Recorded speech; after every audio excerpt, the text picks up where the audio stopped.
olive branch to the Democrats, saying he was ready to make a deal. Nancy Pelosi agreed. But look where we are this weekend. It's back to Russia, Russia, Russia, obstruction, investigation.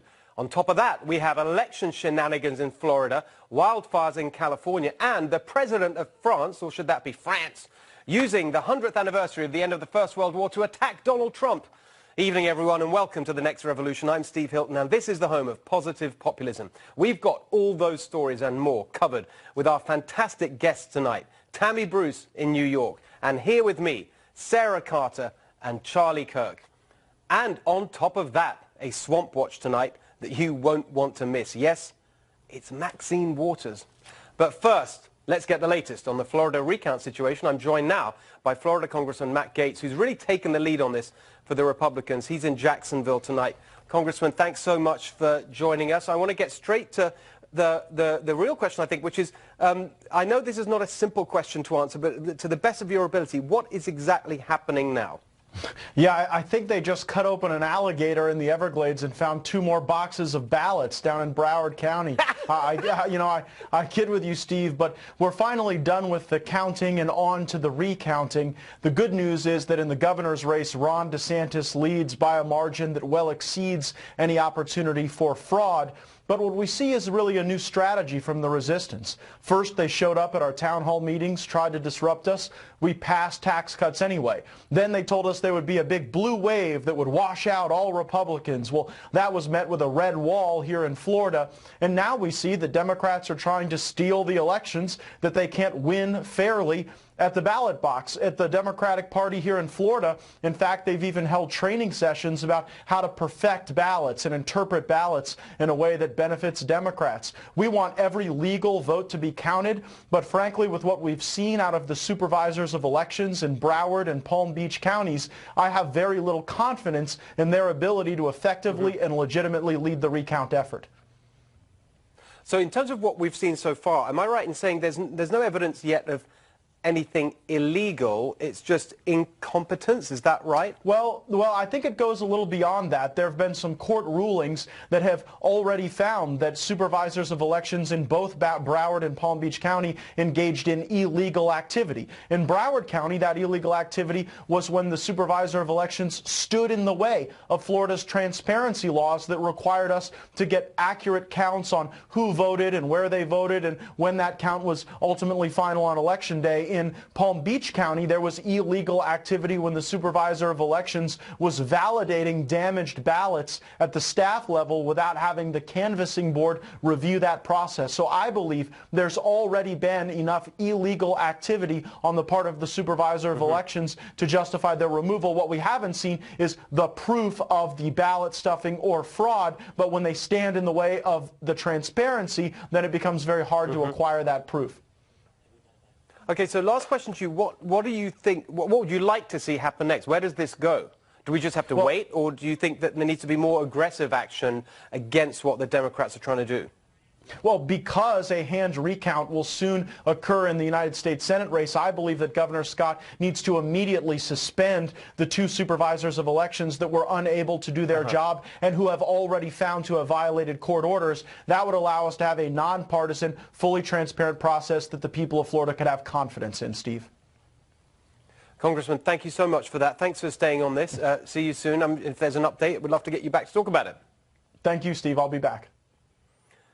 All right, I'm sure we will. Here now to discuss Fox News contributor Sarah Carter, founder of Turning Point USA, Charlie Kirk, and from New York, president of Independent Women's Voice, Fox News contributor, our friend Tammy Bruce. So, Charlie, let me start with you here.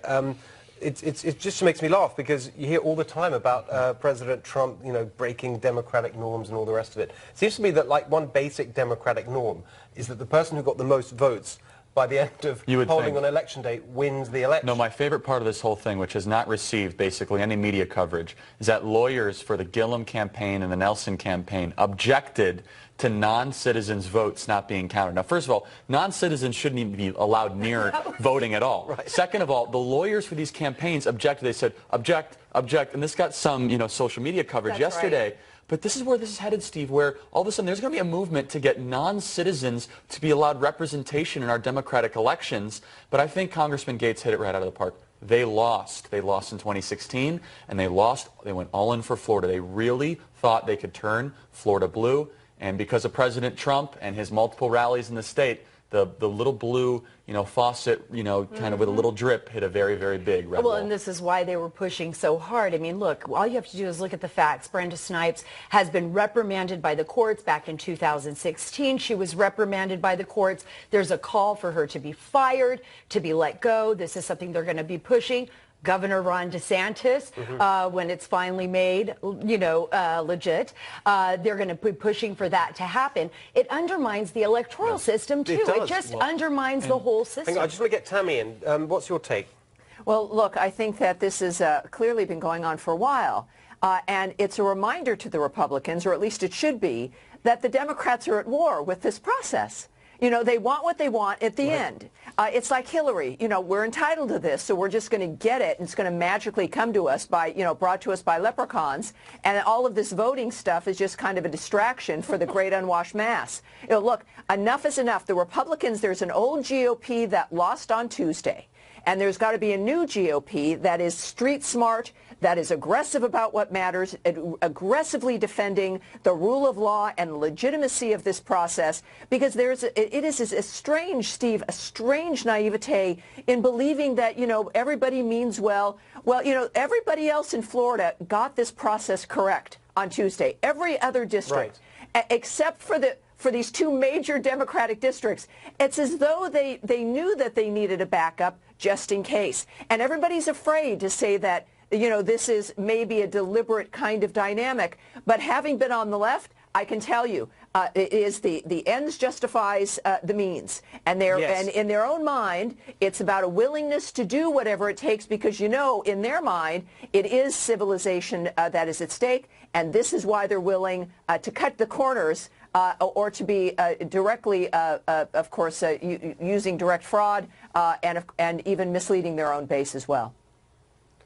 And part of it, Tammy, I completely agree, is the disappointment that they had really on election night. And I just want to turn now to the wider question of I'd love to get all your takes on the midterms and the result. But I want to start with the view of a very, very smart commentator who was on Fox's record-breaking ratings smash election night show. This very smart commentator was there right as the announcement of the House takeover by the Democrats was announced, and this is what he had to say. If we think about where we are right now, it feels to me as if actually the Democrats are underperforming the expectation. What the Democrats and the resistance movement particularly were hoping for, this massive repudiation of Donald Trump and everything he stood for, that doesn't seem to be transpiring. And what we're getting is a pretty much of a tepid result. Of course, it gives them control as we're projecting, and that will have real-world consequences. But politically, this doesn't feel like the kind of result that they were looking for at all. So that was my instant reaction, Tammy, on the night, in the moment. I saw what you did there. I saw what you did there with the introduction of yourself. Pretty clever. Someone's got to do it. So the reason I wanted to play that was because my instant reaction was what you just saw, which was this is not the repudiation of Donald Trump that they're looking for. A few days on, you see people on the left trying to say, well, actually, it turns out it was a bit better than we thought. What do you think? A few days on from that instant verdict of not the big repudiation, do you agree? Well, look, it was actually historic to actually gain seats in the Senate. They did want a repudiation, which would have been a takeover of Congress as a whole. They had in their mind that everything that happened in 2016 was somehow just a bad dream. Like who shot JR? You're just going to wake up and you're going to have a better storyline. That's not how it worked, and they wanted it. They imagined a rejection nationwide of what Trump stood for.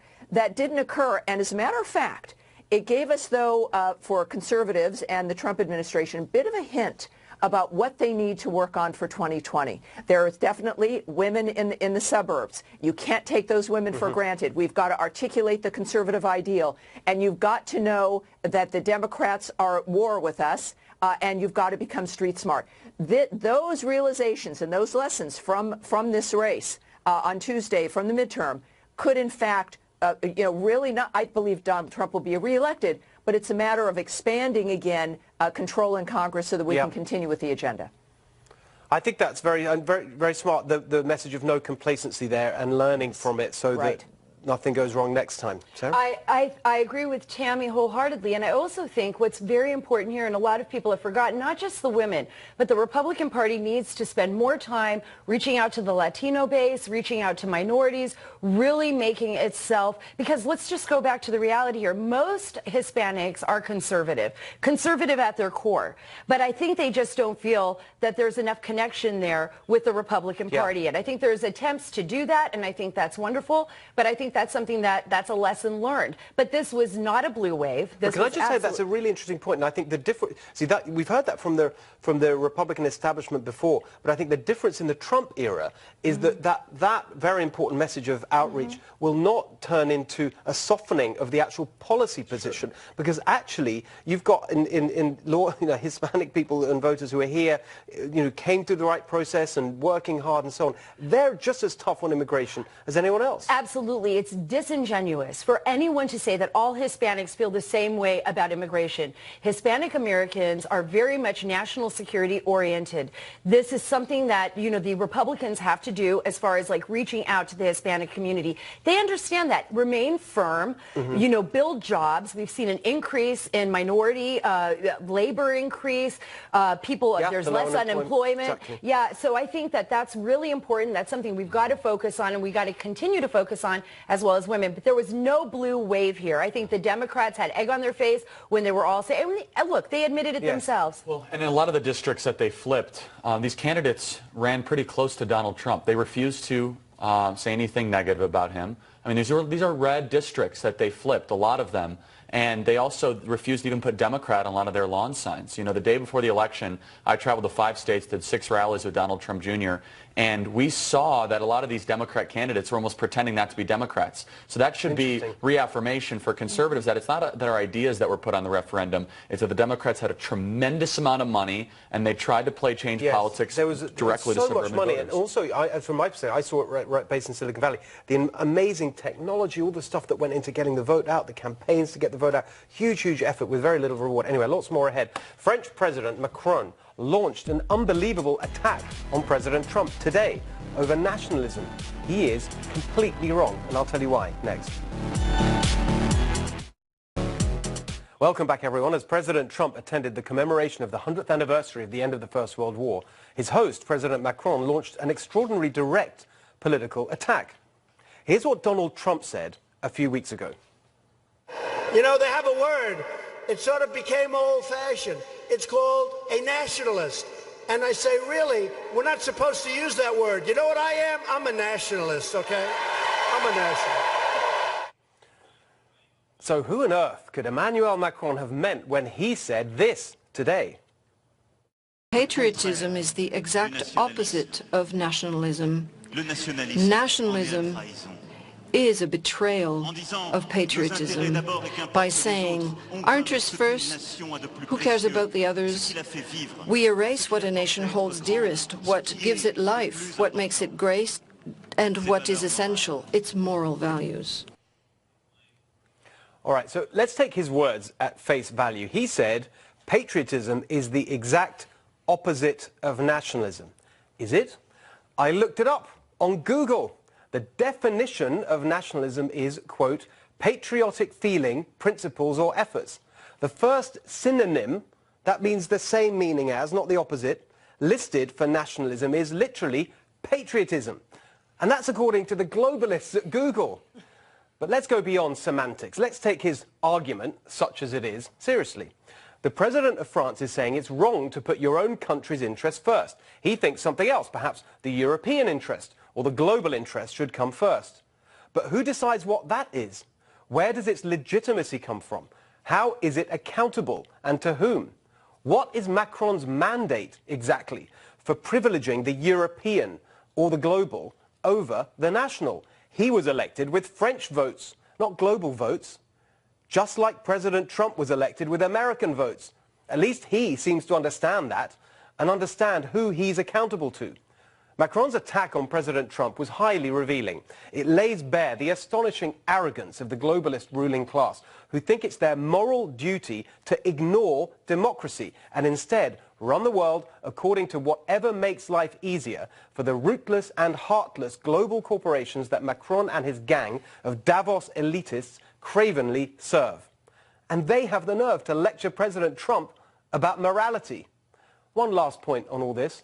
I was reading this book, What is the Constitution?, with one of my sons this week. It tells the story of the Constitution, and here's something that caught my eye.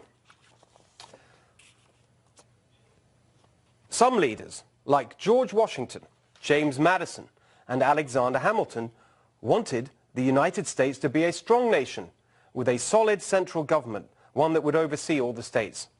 These leaders were called nationalists. So Alexander Hamilton was a nationalist. Perhaps that might convince the elites that there really is nothing wrong with putting your country first.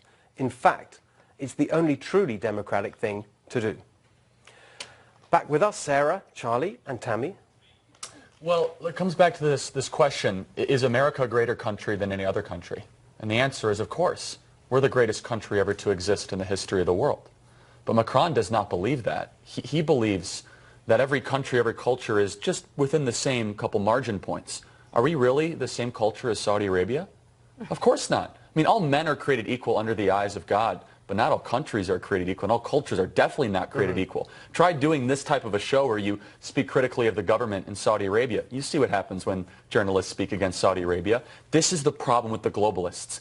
They want a one-world global governing body, and they refuse to recognize that certain countries, such as America and Western civilization, are more generous, benevolent, creative, productive, upward thinking than countries that embrace Marxist ideas, collectivist ideas, or ideas rooted in Islamic theocratic fascism. And that's the big problem with Macron. And I think there might be some semantical differences, but the interpretation of it is, oh, no, we must have a global governance I've got to be honest, philosophy. He knew what he was doing here. He was absolutely choosing to play to the gallery back in France by attacking Donald Trump. That's right. I mean, he has problems in France. He has problems with not getting, I guess, the respect he deserves, he thinks he deserves from his people. He's trying to build that base, trying to pump it up. Look, just like Charlie said, we are a nation, and now, particularly with President Trump, he's focused on America and America first. Why? Because what was happening on the global level wasn't suiting our nation. It didn't suit us to be involved in the Iran deal just because the rest of European countries, it benefited them to deal with Iran. It did not benefit us. And by the way, actually, to that point, we've done a swamp watch before. Never mind benefits them. It benefits Macron personally. He was personally connected with businesses that are involved in the Iran deal. Correct. Personally. So was Angela Merkel. So were others. So they had a vested interest. They had their own national interest. And now they want to turn on us and tell us we cannot have our own national interest. We're not playing ball. Right. Remember what happened 8 years under Obama? Let's just look at what happened. It was the apology tour. It was the leading from behind. It did us no good. And in fact, it involved us in multiple wars, in multiple problems across the globe, and ones that we are now starting to come out of, hopefully. So, Tammy, I think this is another really interesting example of where this president, who the elites like to look down their nose at as a kind of dummy and he doesn't know anything, he's actually making huge strides in advancing intellectual arguments that no one's done for decades. It's really interesting. Yeah, and look, I think this entire dynamic for someone like Macron and everyone involved in the European Union is that they know on an individual national basis they can't compete with the United States. They know this when it comes to what is produced, when it comes to the moral footing, when it comes to why people are always rushing to come to the United States and not to any other country in Europe, unless, of course, Angela Merkel invites them in, as she has, of course, the Islamist world. So this entire global effort really was only an effort to depress down the United States. His speech itself, it reminded me in a way of this argument during Vietnam of we had to destroy the village to save the village. It was a word salad. It made no sense at all. It was the opposite. At the end of the sentence would contradict the beginning of the sentence, but they like to hear themselves talk. And the French in particular, when if he talks about this notion that you can't really be thinking first of your own country, then maybe they should stop controlling language. I mean, they have the language police, literally, where you can use or not use, foreign words because it's going to infect the culture of France. So they know the importance of culture. They know the importance of a national identity. The French of all people do. But they're now embarrassed that throughout history, this baby of a country, which we are, has overcome them all. Exactly. Well, Charlie's dying to get in with the last point, so very quickly. Well, look, Macron should be thanking the United States that we came in World War II and helped save Western civilization alongside Winston Churchill. He has a national identity because America was a moral country and helped come in World War II. It's very good to be. Yes, very much so, especially on this of all days, we remember that. And to be fair to Macron, I think he did actually say that belatedly because he recognized how offensive it was to be sort of national identity. Screaming at the President of the USA when it was the USA that, exactly as you said, came to France's rescue. He did say that, to be fair, later on. All right, don't forget, we've still got Maxine Waters ahead on Swamp Watch. But next, totally overlooked in the media's anti-Trump frenzy was the President's understanding of how the new Congress could deliver real results for the American people. We'll explain after the break. Tonight on Life, Liberty, and Levin, now that the radical Democrats will control the House of Representatives, how will the Republicans fight back? Please join us.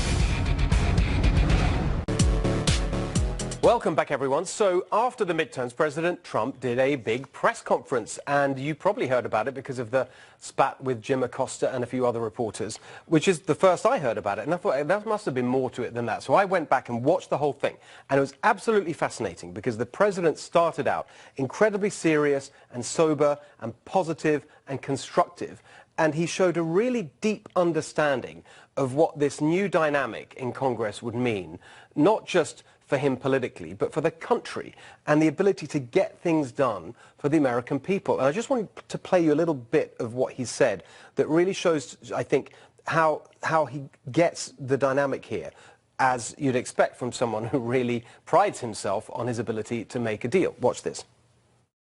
We win by 1 or 2 or 3, and you'll have 1 or 2 or 3 or 4 or 5 even come over and say, look, we're not going to go along with this.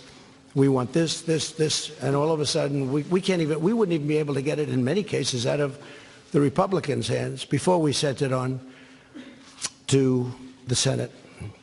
And now we have a much easier path because the Democrats will come to us with a plan for infrastructure, a plan for health care, a plan for whatever they are looking at, and we'll negotiate. And as you know, it's been very hard in the Senate because we need essentially 10 votes from Democrats, and we don't get those votes because the Democrats do really stick together well. I don't agree with them on a lot of policy, but I agree with them on sticking together. They stick together great. So now we go into the Senate. We don't have the 10 votes. And what happens? It doesn't get passed. Even if it gets out of the House, it doesn't get passed. So under the new concept of what we're doing, I say, come on, let me see what you have. They want to do things.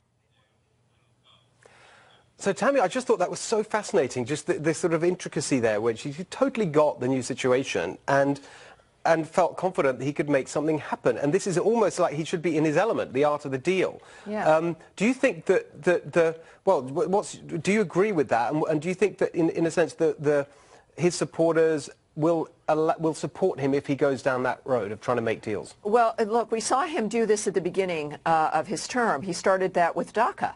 Getting rid of that executive order that Barack Obama implemented that had an expiration.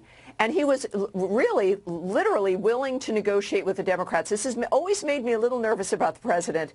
And the Democrats, though, have not wanted to go near it specifically because they know that he is serious, that he is willing to negotiate. And they have relied on chaos and victimhood and demonizing of the right and demonizing of the Republicans. And we saw this when they refused his offer to negotiate about DACA. So he has I think he's an optimistic man, clearly. He has success in negotiating. He believes he can do this, and he could, but it goes back to one of my earlier comments, is to not underestimate the depth of a commitment to victimhood that the Democrats have, and the fact that they really, in a way, need to keep that going. Because that's the ends is not solutions to dynamics like Obamacare, which was a disaster.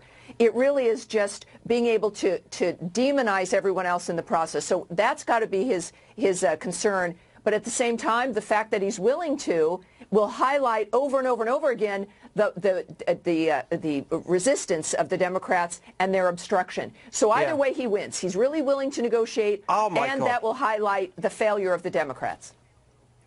Tammy Bruce, I just so well put, and I completely agree. I think it's a win. That's what I was thinking. Yeah. This is a win-win, right? Because I think, Sarah, if he gets good results, that's great. He's got results. Fantastic. And if he tried, but it was the Democrats that blocked. That's what I think is so brilliant about all of this, right? He does get it. Okay, now it's up to the Democrats. Look, I'm putting out the olive branch for you. I'm saying, bring me your ideas. Let's see if we can work together.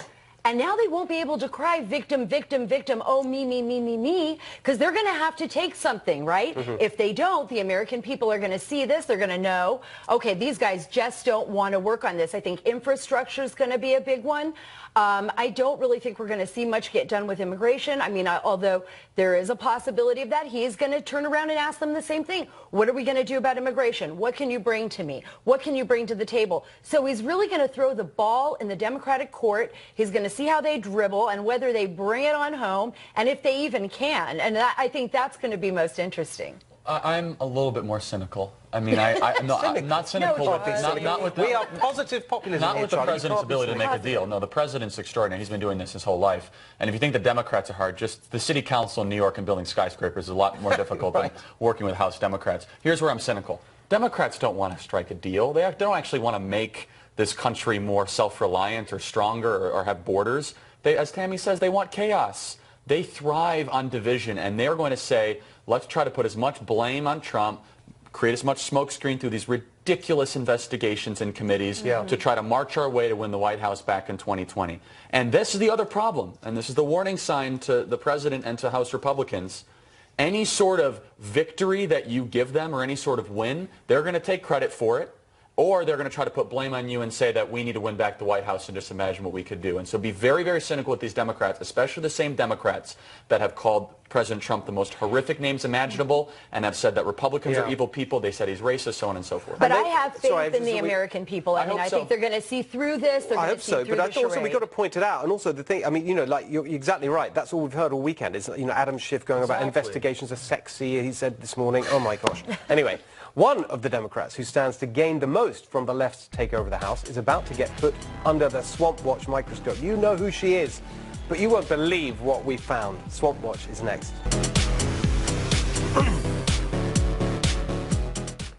The Democrats are taking over the House, and that means some of their swampiest leaders are taking over some very important committees. In fact, one of them, who's in line to regulate Wall Street and the financial industry, has literally been called one of the most corrupt members of Congress. Yes, she's back. Maxine Waters is tonight's Swamp Watch.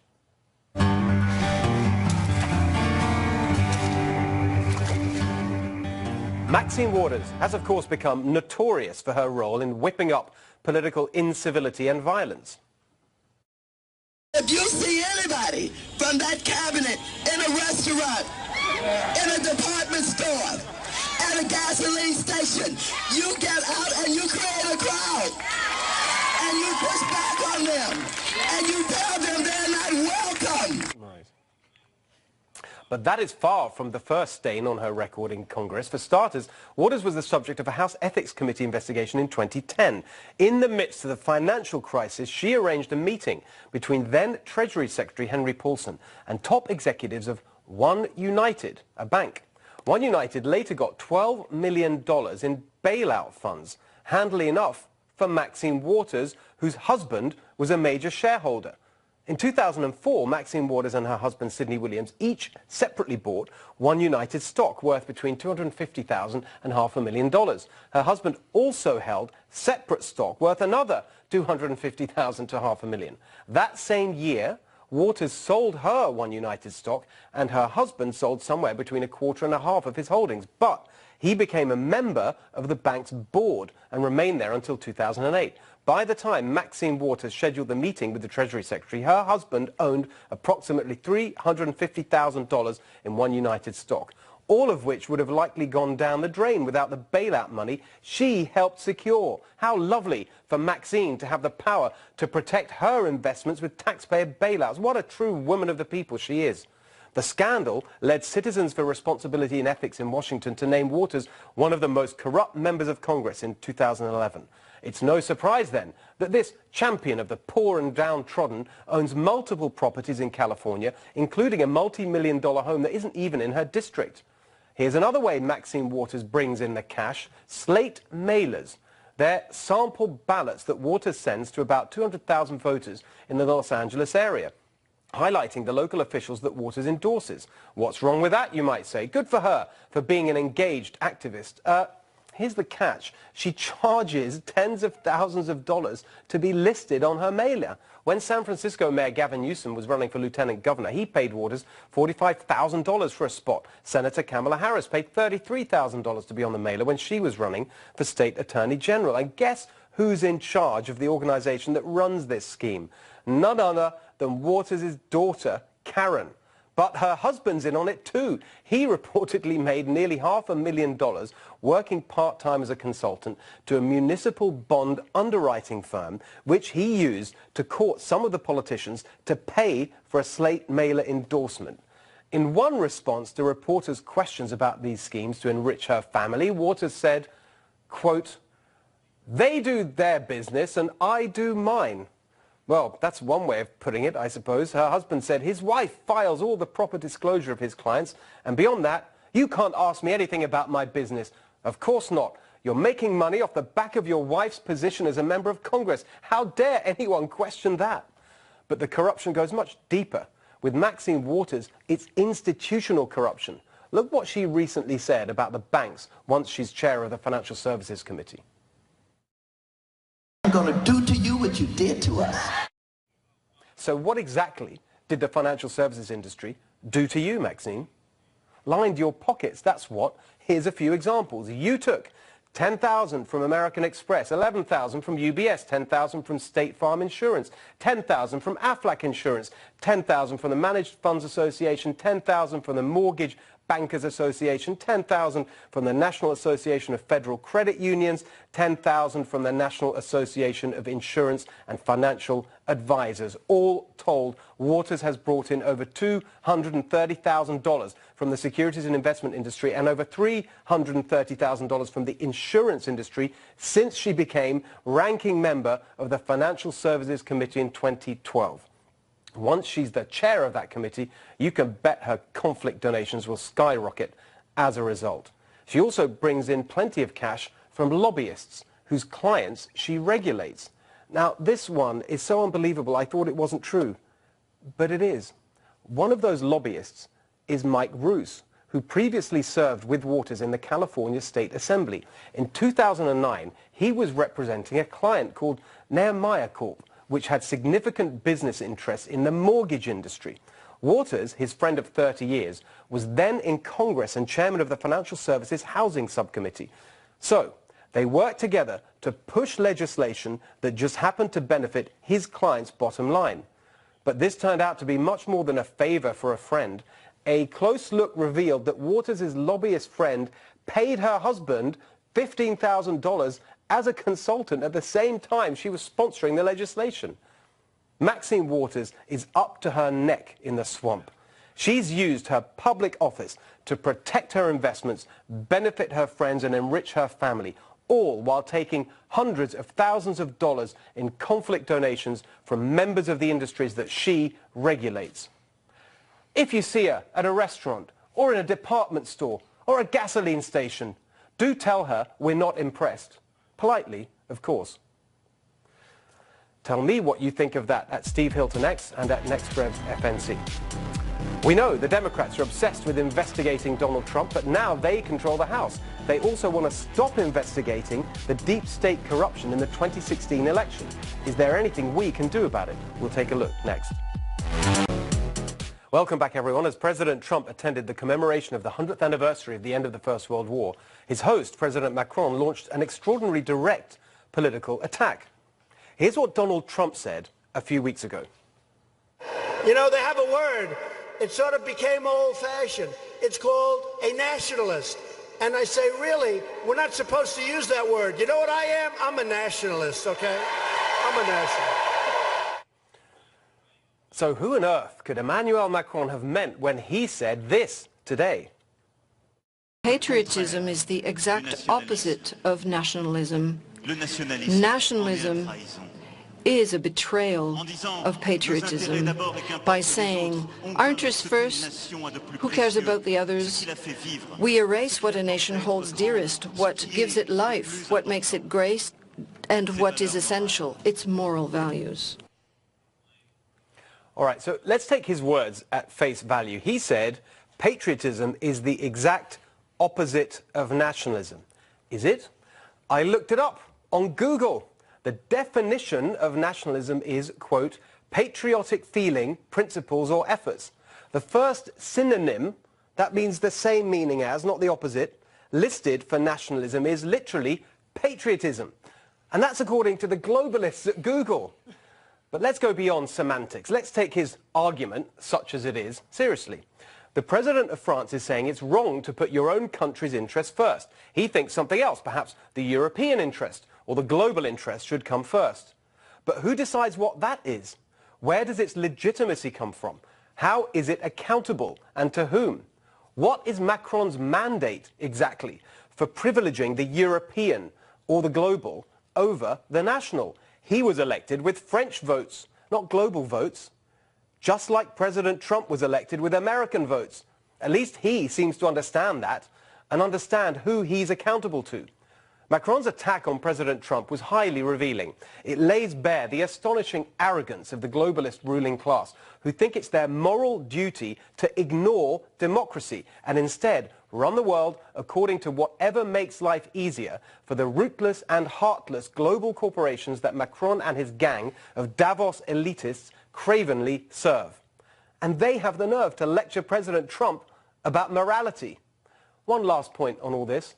I was reading this book, What is the Constitution?, with one of my sons this week. It tells the story of the Constitution, and here's something that caught my eye. Some leaders, like George Washington, James Madison, and Alexander Hamilton, wanted the United States to be a strong nation with a solid central government, one that would oversee all the states. These leaders were called nationalists. So Alexander Hamilton was a nationalist. Perhaps that might convince the elites that there really is nothing wrong with putting your country first. In fact, it's the only truly democratic thing to do. Back with us, Sarah, Charlie, and Tammy. Well, it comes back to this question, is America a greater country than any other country? And the answer is, of course. We're the greatest country ever to exist in the history of the world. But Macron does not believe that. He believes that every country, every culture is just within the same couple margin points. Are we really the same culture as Saudi Arabia? Of course not. I mean, all men are created equal under the eyes of God, but not all countries are created equal, and all cultures are definitely not created equal. Try doing this type of a show where you speak critically of the government in Saudi Arabia. You see what happens when journalists speak against Saudi Arabia. This is the problem with the globalists. They want a one-world global governing body, and they refuse to recognize that certain countries, such as America and Western civilization, are more generous, benevolent, creative, productive, upward thinking than countries that embrace Marxist ideas, collectivist ideas, or ideas rooted in Islamic theocratic fascism. And that's the big problem with Macron. And I think there might be some semantical differences, but the interpretation of it is, oh, no, we must have a global governance. I've got to be honest, philosophy. He knew what he was doing here. He was absolutely choosing to play to the gallery back in France by attacking Donald Trump. That's right. I mean, he has problems in France. He has problems with not getting, I guess, the respect he deserves, he thinks he deserves from his people. He's trying to build that base, trying to pump it up. Look, just like Charlie said, we are a nation, and now, particularly with President Trump, he's focused on America and America first. Why? Because what was happening on the global level wasn't suiting our nation. It didn't suit us to be involved in the Iran deal just because the rest of European countries, it benefited them to deal with Iran. It did not benefit us. And by the way, actually, to that point, we've done a swamp watch before. Never mind benefits them. It benefits Macron personally. He was personally connected with businesses that are involved in the Iran deal. Correct. Personally. So was Angela Merkel. So were others. So they had a vested interest. They had their own national interest. And now they want to turn on us and tell us we cannot have our own national interest. We're not playing ball. Remember what happened 8 years under Obama? Let's just look at what happened. It was the apology tour. It was the leading from behind. It did us no good. And in fact, it involved us in multiple wars, in multiple problems across the globe, and ones that we are now starting to come out of, hopefully. So, Tammy, I think this is another really interesting example of where this president, who the elites like to look down their nose at as a kind of dummy and he doesn't know anything, he's actually making huge strides in advancing intellectual arguments that no one's done for decades. It's really interesting. Yeah, and look, I think this entire dynamic for someone like Macron and everyone involved in the European Union is that they know on an individual national basis they can't compete with the United States. They know this when it comes to what is produced, when it comes to the moral footing, when it comes